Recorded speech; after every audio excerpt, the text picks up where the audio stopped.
환자에 미치는 영향, 생존율 이런 게 이제 전혀 다릅니다. 발병과 연관이 있다 연구된 것은 몇 가지가 없습니다. 원인으로 이렇게 정확하게 나온 게 별로 없어요. 삼성서울병원 이비인후과의 두경부 암센터장을 맡고 있는 정한신 교수라고 합니다.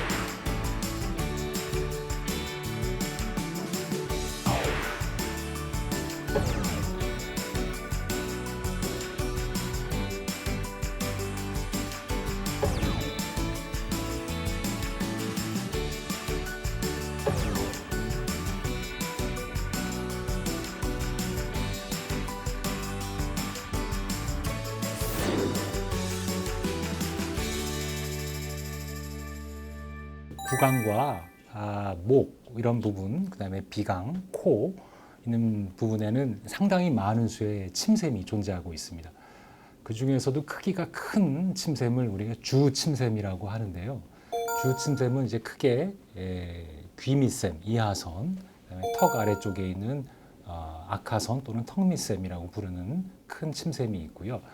혀의 아래쪽에 설하선, 혀 밑샘이라는 큰 세 가지의 침샘이 있습니다. 주침샘이라고 말을 하는데 이렇게 세 개가 이제 좌우로 있으니까 총 이제 6개가 존재를 합니다.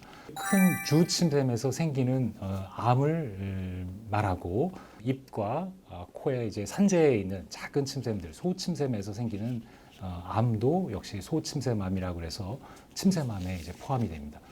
종양이라고 하는 것은 그냥 이제 일종의 어떤 부피를 차지하고 있는 덩어리를 얘기하거든요. 우리 몸에 거의 영향이 없는 양성 종양.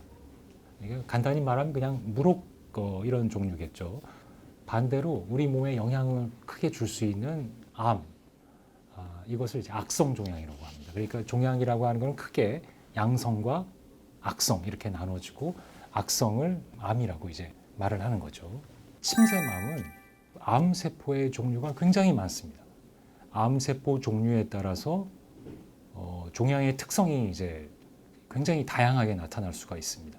WHO라는 그런 국제기구에서 우리가 병리 진단을 이제 표준화해서 나누는데 침샘암에는 그 종류가 22가지가 넘어가고 있습니다. 여러 종류의 암이 발생할 수가 있는 것이죠. 너무 이제 종류가 많아서 우리가 이제 임상적으로는 편의상으로 암 중에서도 나쁜 종류, 그거를 이제 간단히 그냥 고악성도라고 그러고요. 얌전한 쪽, 요거를 이제 저악성도라고 이제 말할 수가 있는데, 요 두 가지가 그 암의 진행 속도, 전이 정도, 그다음에 환자에 미치는 영향, 생존율 이런 게 이제 전혀 다릅니다. 대표적인 검사는 두 가지가 되겠습니다. 하나는 이제 영상 검사, 그러니까 사진을 찍는 거죠. CT 또는 초음파를 통해서 영상 검사를 하는 게 이제 가장 중요한 것 중에 하나고요. 또 하나는 세포 검사 또는 조직 검사를 해서 앞에서 말한 그 여러 가지 다양한 종류의 그런 암세포 중에서 어느 쪽이 가능성이 높은지를 이제 추정하는 겁니다. 종양이 만져지는 부분을 이제 바늘로 찔러서 거기에 있는 안쪽에 있는 종양세포를 일부를 꺼내서 그걸 이제 현미경적으로 병리학적으로 검사를 하는 방법입니다. 몸에 전신적인 전이가 없는 종양인 경우에는 1차 치료는 이제 수술이 되겠습니다. 피부에 절개를 넣고요. 이하선이라는 그런 침샘의 가운데 부분으로 얼굴을 움직이는 얼굴 신경이 지나갑니다. 그래서 그 얼굴 신경을 다치게 되면 이 한쪽 얼굴이 움직이지 않는 그런 부작용이 생길 수가 있거든요. 그래서 얼굴 신경을 최대한 안전하게 보존하면서 종양을 깨끗하게 제거하는 게 그게 가장 중요한 점이 되겠습니다. 만약에 수술이 어렵거나 수술할 수 있는 범위를 벗어나 있거나 또는 수술에 의한 합병증이 너무 높을 것으로 예상되는 경우에는 1차 치료로 방사선 치료를 하기도 합니다. 항암 치료는 이제 때에 따라서 방사선 치료를 할 때 같이 하기도 하는데요. 전 세계적으로 아직까지는 이제 충분히 입증된 자료가 나오지 않았고 미국에서 지금 임상시험이 진행되고 있는데 결과가 나오면 이제 조금 항암 방사선 치료의 효과를 좀 더 명확하게 알 수가 있을 것 같고 현재까지는 수술 또는 방사선 치료가 가장 중요한 1차 치료가 되겠습니다.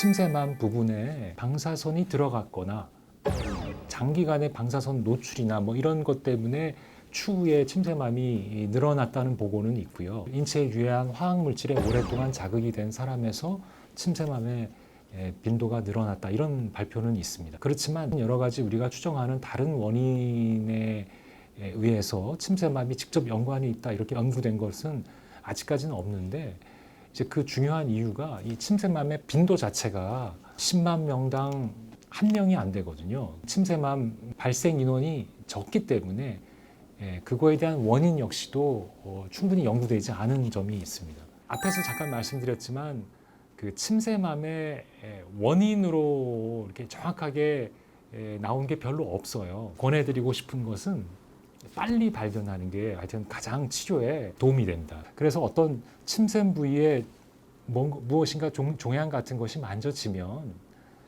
일단 전문가한테 찾아가서 어떠한 종류의 종양인지는 일단 진단 검사는 무조건 먼저 하시라고 권해드리고 싶어요.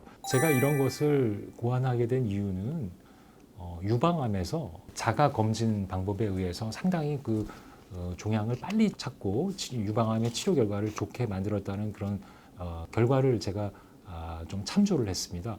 침샘암도 마찬가지고요.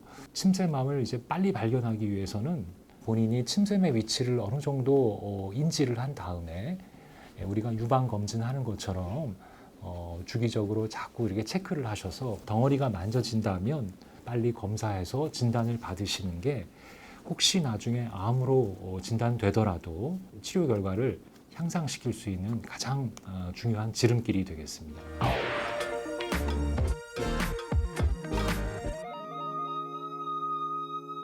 귀의 아랫부분, 귀의 앞부분에 지금 여기 보면 약간 이렇게 볼록하게 튀어나온 부분이 보이는데요. 여기에 이제 이하선이 안쪽에 존재를 합니다. 그래서 이 이하선 부분을 잘 이해를 하신 다음에 이 이하선 부분을 이렇게 손으로 만져보시면 덩어리가 생긴 경우에는 느껴서 아실 수가 있고 이 침샘에서 침이 만들어진 이후에 관을 타고 이제 입 쪽으로 침이 배출을 하는데 그 이하선 관의 방향이 이 코끝하고 입끝 중간 정도로 지나갑니다.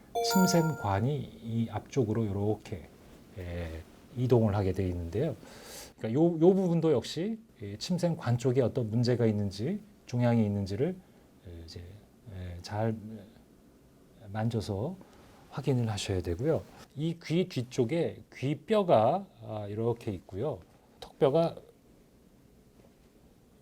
이렇게 위쪽으로 이렇게 올라갑니다. 그래서 귀뼈의 앞부분, 턱뼈의 뒤쪽의 공간이 하나 만져지는데 이하선의 깊은 쪽에 어떤 문제가 있거나 종양이 있는 경우는 이쪽 공간을 깊게 누르면 그 종양이 만져지는 경우가 있습니다. 턱뼈의 아래쪽을 이렇게 쭉 확인을 하시고 이 턱뼈의 아래쪽 하단에서부터 목 쪽으로 아래쪽 부분에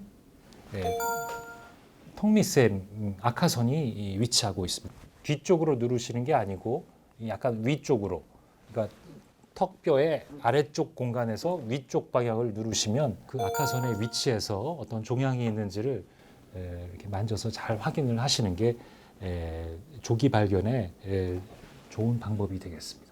종양이 작아도 암일 가능성은 한 20%. 종양이 아주 뭐 4cm 지름 큰 경우도 암일 가능성이 한 20% 정도. 그래서 이제 암 가능성은 그렇게 큰 차이는 없습니다. 그렇지만 암이 진단되었을 경우에 종양이 작은 경우는 고악성도 암일 경우가 20%보다 같거나 작거든요. 그렇지만 종양이 큰 상태에서 암으로 진단된 경우는 그 중에 반 정도가 고악성도 암입니다.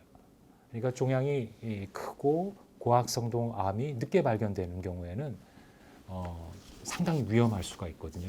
제가 지금 말씀드리는 자가검진법을 잘 활용해서 조기에 진단을 할 수 있게 그렇게 검진을 하시는 것이 가장 중요하다고 하겠습니다.